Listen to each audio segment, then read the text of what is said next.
Delhi IIT స్నాతకోత్సవంలో పాల్గొని ఆ వేదిక మీద నుండి గౌరవ ప్రధాని నరేంద్ర మోదీ గారు చేసిన కామెంట్స్ ఏంటో తెలుసా? విద్యార్థులను ఉద్దేశించి, మీరు చైతన్యవంతులై ప్రశ్నించాలి, ప్రశ్నిస్తేనే దేశం మరింత వేగంగా ముందుకు వెళ్తుంది.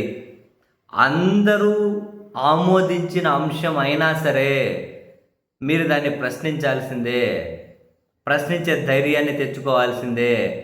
అండ్ ప్రశ్నతోనే కాకుండా ఏదైనా తీవ్ర సమస్య ఎదురైనప్పుడు ఆ సమస్య పరిష్కారం కోసం కూడా మార్గాలను అన్వేషించాలి.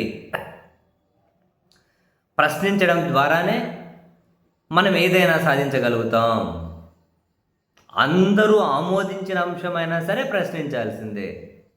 ఇది ప్రధాని గారు ఢిల్లీ ఐఐటి స్నాతకోత్సవంలో పాల్గొని విద్యార్థులకు చేసినటువంటి హితబోధ, విద్యార్థులను ఉద్దేశించి చేసినటువంటి కీలక సూచన. కానీ దేశంలో ఇటువంటి పరిస్థితులు ఉన్నాయా? పోనీ ఇప్పుడు దేశాన్ని పాలిస్తున్న ఎన్డీఏ అండ్ వాళ్ళ కూటముల రాష్ట్రాలను పరిపాలిస్తున్నాయి, అక్కడ ఇటువంటి పరిస్థితులు ఉన్నాయా?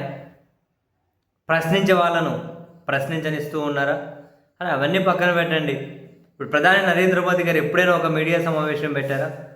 ఒక మీడియా సమావేశం పెట్టి ఒక ప్రశ్నను కూడా డైరెక్ట్గా ఎదుర్కోకుండా మరి ఇటువంటి మాటలు చెప్పడం ద్వారా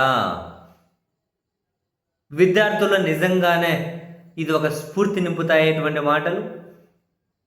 మనం ఆచరిస్తూ మాటలు చెబితే అవి స్ఫూర్తిగా ఉంటాయా? మనం ఆచరించకుండా మాటలు చెబితే స్ఫూర్తిగా ఉంటాయా? ఇప్పుడు పోనీ ఎన్డీఏ పాలిత రాష్ట్రం మన ఆంధ్రప్రదేశ్ తీసుకోండి, కనీసం అన్ని మీడియాలను ఈ ప్రభుత్వం పెట్టి మీడియా సమావేశాలకైనా అనుమతిస్తూ ఉన్నారు. ఈ కూటమి నడుపుతున్నటువంటి పార్టీలు వాళ్ళ మీడియా సమావేశాలకు అన్ని మీడియాలను ఆహ్వానిస్తూ ఉన్నారు. పోనీ వాళ్ళ ప్రశ్నని ఎక్కడైనా భరించగలుగుతూ ఉన్నారు? చైతన్యవంతంగా ప్రశ్నించే వాళ్ళ ప్రశ్నలకు సమాధానాలు వస్తూ ఉన్నాయా? అసలు ఇప్పుడు అదే పార్లమెంట్లో తీసుకోండి, విద్యార్థుల మీద ఎందుకు అంత అమానవీయంగా దాడి చేశారు అనే ప్రశ్నల కోసం 3 వారాల నుంచి పార్లమెంటు తీవ్ర గందరగోళం, వాయిదా నెక్స్ట్ రేపు వెళ్ళడం ముగిసిపోయే పరిస్థితి. మరి అక్కడికి వెళ్ళి ఏమైనా కనుక ప్రధాని గారు లేకుంటే హోంశాఖ మంత్రి గారిని మీరు వెళ్ళి సమాధానం చెప్పండి, అక్కడ ప్రశ్నిస్తున్నారు అని చెప్పి హోంశాఖ మంత్రి గారికి ఆదేశాలు ఇచ్చి సభకు వెళ్ళమని చెప్పారా? అక్కడ పార్లమెంట్లో వస్తున్న ప్రశ్నలకు సమాధానాలు దొరుకుతున్నాయా?